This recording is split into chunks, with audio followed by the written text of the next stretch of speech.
Greetings, Royal Queens and Kings. It's your host, Queen Tulsa, and welcome back to the Queen Tulsa Show. Courtney Burgess, a Celeb tape scandal, who's really behind the allegations against Sean Combs. In this video, we delve into the recent legal developments surrounding Sean Combs, the renowned music mogul currently facing serious charges of trafficking and racketeering.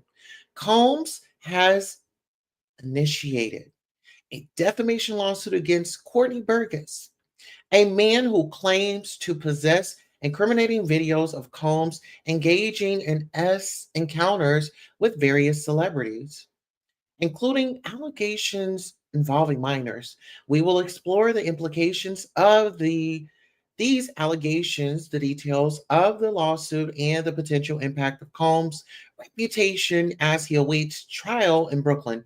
Join us as we analyze the intersection of celebrity culture, legal battles, and public perception. Oh, excuse me. Listen here, ladies and gentlemen, make sure you go out and get your mugs. There should be a shop down there below. Hello, all my royals. I'm so glad you are here. Absolutely. So, what I'm going to discuss is pretty much Courtney Burgess, and that's the guy that went viral, right? He went viral. He's like, oh, I know Puff Daddy, and you know, he was around him, he was in the music industry, this, that, and the third. However, Courtney said that he has videotapes of some encounters that allegedly Diddy had. Okay, so let me go ahead and bring up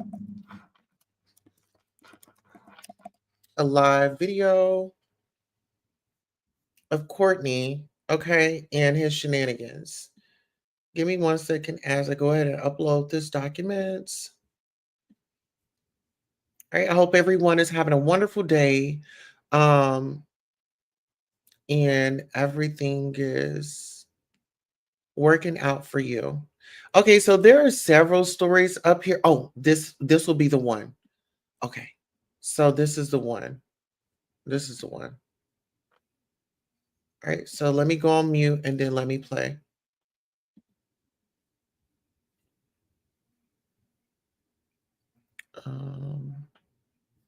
Okay. Have the feds been in contact with you? I did watch your YouTube interview. I saw as of 2 weeks ago they haven't been in contact with you. What about today? Yes. So they have been in contact with you. Is that why you're here today? Yes. Okay. Oh, wow. So were you surprised, or was that the call that you were kind of waiting for? Surprise. Oh. Do you feel like the interview had anything to do with it, or? Yes. Yeah. How do you know Sean Combs? Generation. Frank Lucas was my godfather and his father, and then we both was in the music business for 30 years together. So you personally know him? Not who? No, who personally? Sean Combs. Not personally. But you know of him. He knows of you. Yeah. I used to be in Tupac, Hussein Fatal. He stopped a lot of my music. A lot of other people who didn't care about him. You understand? It's not around today. Right. So from Def Jam Records. You made a lot of allegations, right? Are you expected to eventually turn those things over, or well, that's what we're going to head over to do now. So we have a hearing now to determine what we're going to do in terms of what documents we'll have to turn over and what documents we do not. So why were you in court today? Just to give testimony to the grand jury. He was subpoenaed by the court. So as we all know, if you don't answer a subpoena, the marshals will come to your house as they came to his house and they will bring you here. So that's why we're here today. I know you can't mention celebrities per se. You did mention some in the interview. So just to clarify, you can back that up with actual factual footage. We have, it's things that we have, but we got to go to the other courthouse. So I don't know if that's any more questions, but we got another hearing to go. Are you nervous or do you feel cool? Nah, I ain't never nervous. The only thing that's fair to me is God. I know you did mention what was on the flash drive before. Would you be able to kind of go over that now, or is that something that you can't discuss? No, we're trying to discuss that now, what we will be able to talk to in terms of what was available and what was on those flash drives. Okay. But it was the book. So it is Kim Porter's book, but not necessarily some of the stuff with the celebs that were mentioned besides. It's hers. Nobody touched it.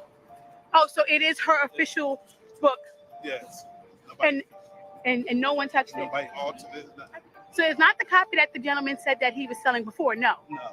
It's two different copies. That one was edited, and we have copies. So you're saying that the other copy was an actual real copy, even though. Okay, so I really want y'all to pay attention to everything that they are seeing. So this guy, Courtney, says that, he has video, he has all types of documents, or at least they're alleging that they have like these documents or whatever the case may be.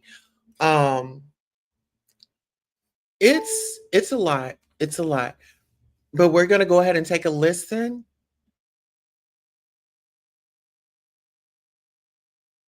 The family said it wasn't. A derivative work. The only way the family say that is because I forgot his name. Albie Short. Yeah. Yeah. And besides that, I didn't know. A lot of stuff their mother did, they didn't know.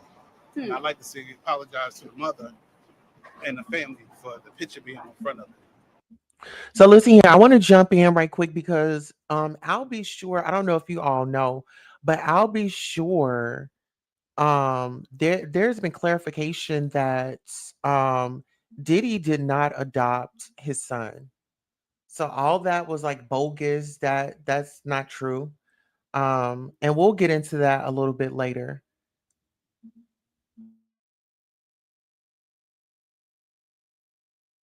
Right. I understand. I didn't put it there. Right. So, they got to worry about bigger things. Right. Than what her diary was. You understand? Right. They should have started worrying when he was beating her. Right. When you start worrying about your mother after the fact. Right. So, the book. Do you think it'll ever be open to the public, or after this, or that'll be the next thing?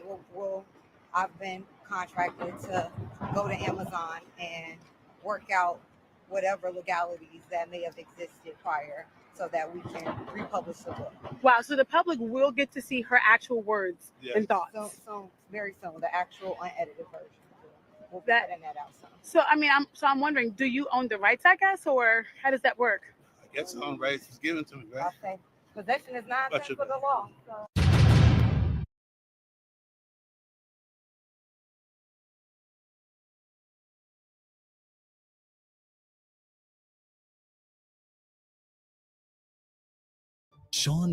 Sean Diddy Combs has filed a $50 million defamation lawsuit against Courtney Burgess, Burgess's attorney Ariel Mitchell, and Nexstar Media Group, the parent company of News Nation. The lawsuit, filed in the Southern District of New York, alleges that Burgess and Mitchell fabricated false claims about possessing videos depicting Combs in compromising situations with celebrities and minors. Each of them probably big gigabytes of it. I know put into my computer too much because I didn't want all that in my computer. Then I got to download to another one. Then I take all my business with it. These unfounded allegations were broadcasted by News Nation without proper verification, causing significant harm to Combs's reputation and jeopardizing his right to a fair trial. The lawsuit asserts that the defendants' actions have tainted public perception and the potential jury pool, further compromising Combs's legal rights. In response, Combs seeks damages of no less than $50 million, including punitive damages, and has demanded a jury trial. On those drives, the witness says 8 videos featured 8 celebrities at Diddy freak offs or parties, and that 6 were males, 2 were females. The drive also included a manuscript of an alleged Kim Porter memoir, a memoir that her 4 kids insist is fake. Courtney Burgess told his story on a podcast before he told the grand jury today, and after he told the grand jury, and I mean immediately after, he booked it over to my set, and he and his attorney talked to me. I should tell you that he was very limited in how much detail he could go into about his testimony.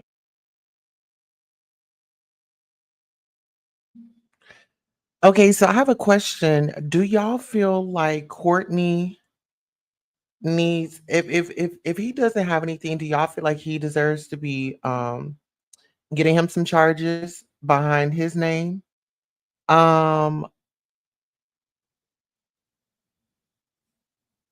Let's get into this. This was an interview that he did with that Courtney news Burgess told anchor. his story on a podcast before he told the grand jury today, and after he told the grand jury, and I mean immediately after, he booked it over to my set, and he and his attorney talked to me. I should tell you that he was very limited in how much detail he could go into about his testimony.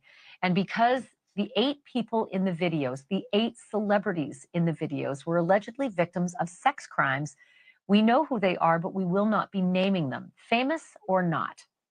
Here now is my conversation with Courtney Burgess and Ariel Mitchell, who's his attorney, beginning with the question of whether the participants in the video even knew they were being recorded. Were there any cameras in places where you'd assume privacy, like bathrooms? Yeah, well, I've never been in this house, but the picture, yes. That's what took place, yes. You're aware of surreptitious cameras that were recording in private places like bathrooms. I didn't see the cameras. You could tell how the person was angled. I knew that it was a camera there because I was there. You know, I was there. I don't know if the person was too tall, he was holding it or whatever, but I wasn't there. May I ask you this, Courtney? And Ariel, you can jump in on this as well, but I want to hear from Courtney first. Your home was raided by federal authorities, and I assume it is because of this material. Is that true? I wouldn't say that. They just went to every one of them looking for me. They said, the paperwork said the 24th, that I had to be there the 28th, and then it was the 27th. I said, I can't make it there, that's tomorrow. So I don't know. From the look of it, it was 4 days. And I want to be specific. When we talk about a raid, we're talking. Okay, I just want to say this right quick. I want to say this because why would this gentleman like possess this stuff and wouldn't turn it over to law enforcement or go to the FBI? Like, okay, once you see that, you know, this man is locked up, I don't know. It's just not making sense to me. You withheld that, like, they remember the R. Kelly situation, and R. Kelly had the tapes and stuff out of him. I'm just a little confused as to why this gentleman would hold on to the tapes. Like, and did you see the tapes? Thank you, MJE. I appreciate you. Thank you so much for hitting that like button. Yes. All right, let's get into this interview because I want to see what else is going on with this dude. Okay. Talking about when a subpoena is served for documents, a search warrant or an arrest warrant. In this situation, Mr. Burgess was not in any way, shape, or form had a search warrant or an arrest warrant issued for him. It was just them serving a subpoena. So when the federal government needs to serve a subpoena, they use the Marshal Service to come to all of your residences if you have more than one residence. So in this situation, they sent marshals to all of Mr. Burgess's residences, and that was somehow construed or understood or turned into a raid, but he did not face a raid. It was just to serve him the subpoena. Oriel, do you believe that the subpoenas were issued and executed based on the federal authorities' knowledge that these flash drives existed and had this? But this is my thing. The federal agents or whomever showed up to his residence shouldn't have been no surprise. It shouldn't have been no surprise because you're publicly saying, "Hey, I've got this, I've got this, I've got this," and then this is a public case. This is a high profile case.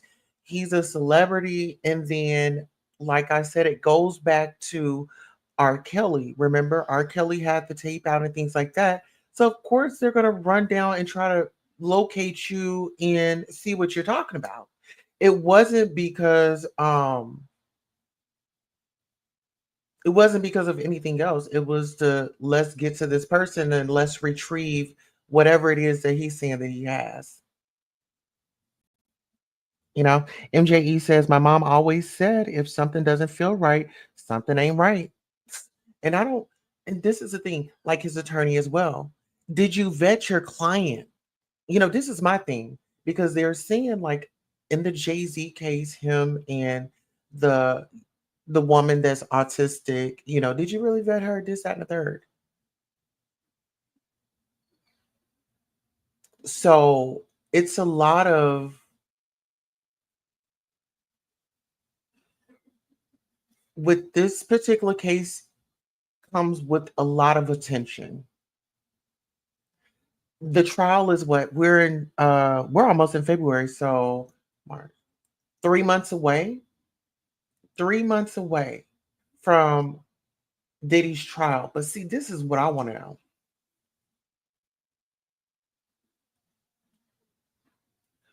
What evidence did Mr. Burgess have? And what, like when he turned it in, like, I want to know what that was like. Okay, we saw him going into court, but do we really know if he went to court, right? Is there any record of him going into court? Because there's always a moment that you can get a photo op. The Kardashians, everybody, they do it all the time. They call up paparazzi. Hey, we're going to be here certain time. We need you there, and it's going to be, some things are staged for social media, for the media. We're going to move forward with this comment right here. MJE says, especially when he announced that, you said especially when he announced live that crimes were being committed, but they were willing to sell the tapes to the celebrity is before they turned footage in. Sounds like extortion. It sounds like extortion, and it sounds like they need some charges on them. It sounds like extortion, and it seems like he needs a charge on him. You publicly come out here and say, hey, I have this evidence, and I've watched it, and you watched it.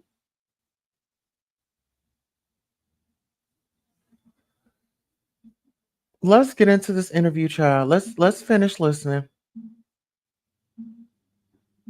Kind of compromising material? I think it was based on statements that Mr. Burgess made in a prior interview. 8 videos, 8 celebrities, 6 men and 2 women. How many of those 8 celebrities were close to being underage or potentially underage? 2 males. 2 males. And of those 8 celebrities, how many of them were intoxicated or under the influence of drugs? This is going to be all speculation. I just want to preface it by he wouldn't know if they were. Right. Sure. Appear to Let be. me rephrase it. Based on, yes. Understand. Okay. So pretty much his attorney is right there. This is all speculation. So it draws me back to, what did you see that made you have faith that Courtney had had a case, pretty much? Because you're not going to tell me that Courtney is coming out because he just wants to come out and he's a good guy. Courtney wants a payday too. And so when you talk about people jumping on the bandwagon and everybody wants a payday, this is kind of a prime example of just that. Because I don't know why in the blazing but Jesus this man would sit up here, hold footage. You watched it, you looked at it. Who did you share it with? Then you saying, "Oh, you worked in the industry." Okay, well, who have you been in connection with? Like this, it's like where there's smoke, there's fire. Who is he linked to? Who is he still connected to? What I mean, I'm not understanding. I'm really not understanding. This is so confusing to me. And possession of times too. Absolutely. Absolutely. Let's get into it. Out of the 8 celebrities who were recorded having intimate relations with Sean Combs, how many of them appear to be either inebriated or intoxicated or under the influence? All of them. All of them. Out of those 8, how many appear to be potentially victimized? How many might have been victimizing? I think all, to be honest, all. Were victims, They or victims. were perpetrating? Victims. They were all 8 were victimized. Yeah. Meaning victim. this was happening to them and they were inebriated. Right. Not knowing, I guess, how much proof it was in it, what they was doing. And of those 8, how many seemed to be potentially minors? 2 to 3, possibly 3. 2 to 3. Also on the flash drives, Courtney, was what looked to be a manuscript written by, it appears to be a woman who had taken Kim Porter's private journals and had written a book. Is that accurate? We don't know. I don't know. how. Yeah. I don't know how, who wrote it, put it together, but it was from her when I spoke to her. What you received on the flash drives, was it the completed book or was it notes from Kim Porter that later were? Y'all, does this sound like this dude has had a joint or something? Like the lady's sitting up here asking him questions, and he's like, they was all under the influence. They don't know if they had a little too much. It just sounds like he's reading, like he read something off the news. He's regurgitating what he has already heard and trying to make it his own. So the cherry on top would be, I have the videos. So if he ever wanted to be a star, if he ever wanted his little 10 minutes or 15 minutes of fame, this was a way for him to definitely get that.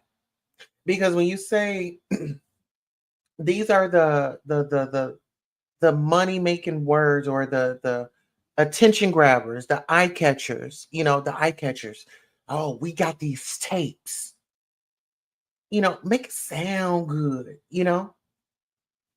Then he has footage of being at the New York Superior Court. He comes out. Who knew who this man was? Who called the news outlets, right? So guess what? Now, when he went on his press tour, and apparently, I'm not saying that she didn't, but it seems like the opposing party feels like she didn't vet her clients.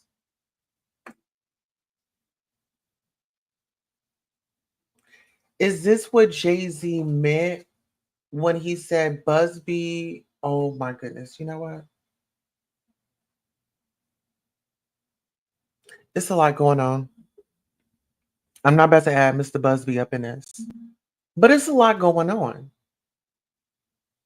The reputation, child. Let's get into it. You said money to retain her is what it takes. Absolutely. Unless he's an idiot, he has immaturity. You know what?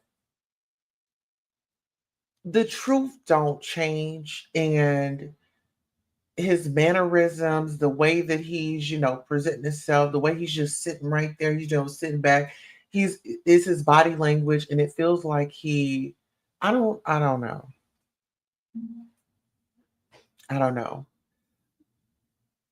What I can say is maybe he doesn't have it, but he may know of somebody that does. Does that make sense?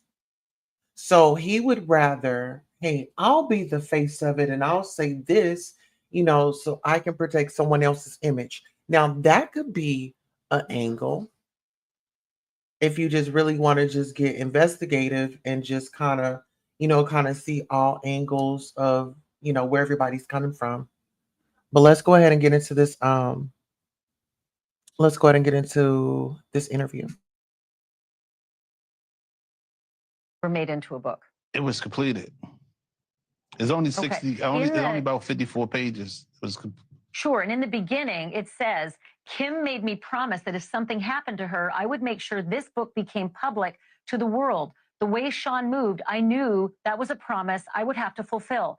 Kim knew I was a woman of my word, and this book was going to make it to print. So it sounds like it is a woman who wrote.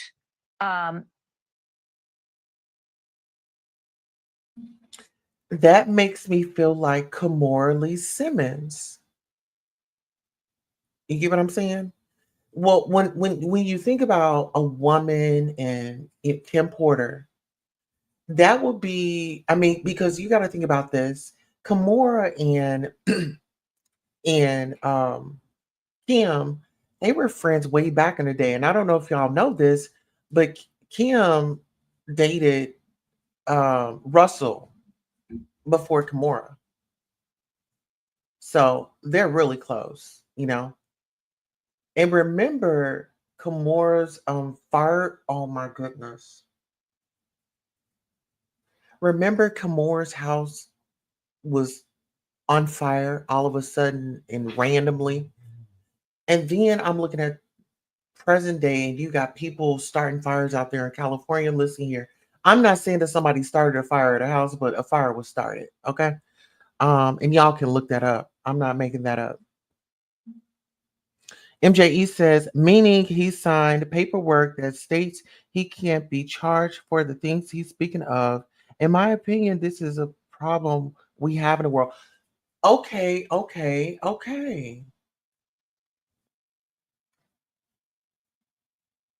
Wow. So that just leads me back to, if he ever wanted his 15 minutes of fame, this would be the time to get it. This will be the time to get it. And he's definitely utilizing, he's weaponizing it. I'm not gonna say he's utilizing. No, he's weaponizing it. Okay. Now let's go ahead and listen to some more of this interview because I am getting hot. Okay.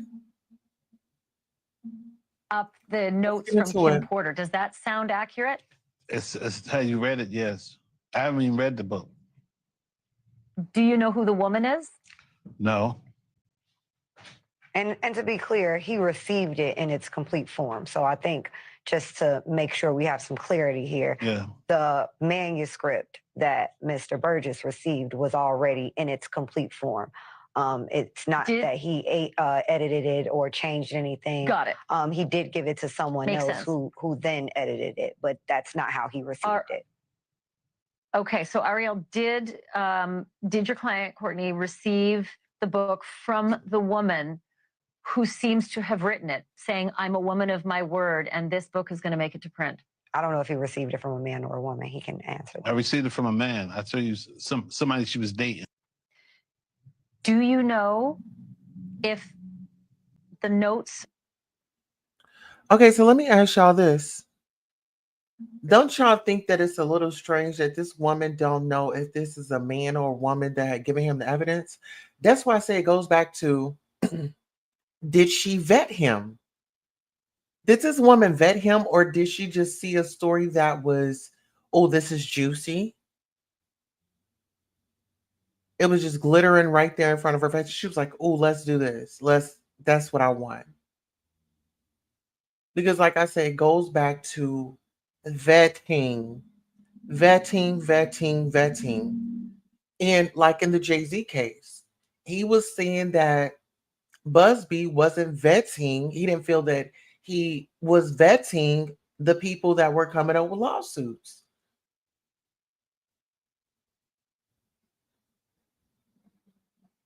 That's all I'm saying.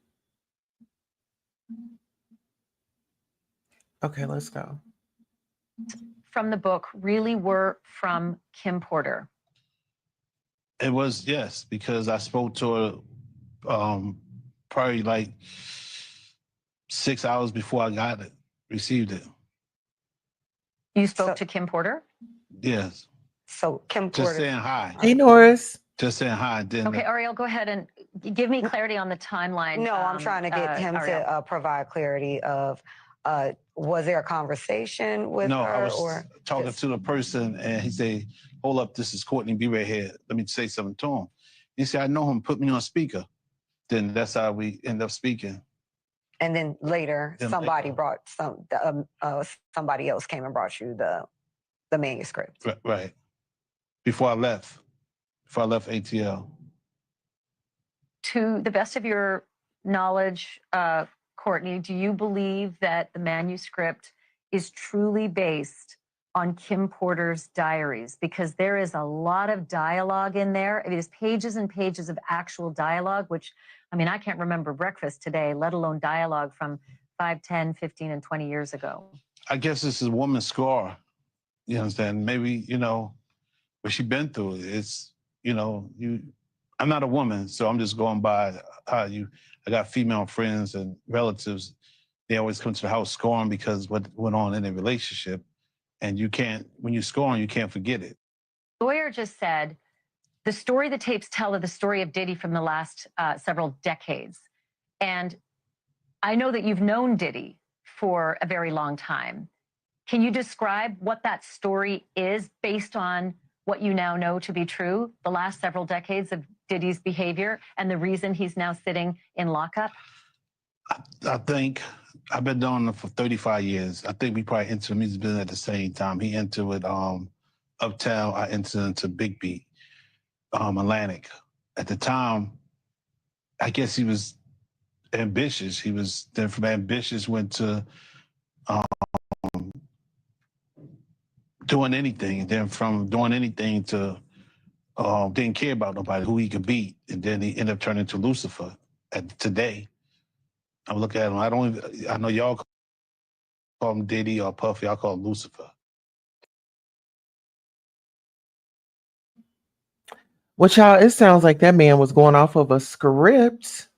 Sound like he was going off of a script, and I don't know. I'm up in the air with his response, but I would like to know if he's going to be a part of this trial, if he's going to get summons to this trial, and I'm assuming that he is. If he has evidence, they're going to need his testimony. But there was some paperwork that had come out today about Diddy, and I believe that I'm going to come back here a little bit later to discuss that. I know we do have another live broadcast here at 9:30, which is in probably like 14 minutes. Let me see. Yeah, like 13 minutes. And we'll go ahead and do our review of the Real Housewives of Potomac. So make sure you catch us back here to catch that broadcast. Listen here, thank you for joining in. Please leave your comments in the comment section. If you are the replay gang, thank you for watching. Let us know how you feel in the comments. Thank you, Royals, for coming out. Please make sure you like, share, and subscribe.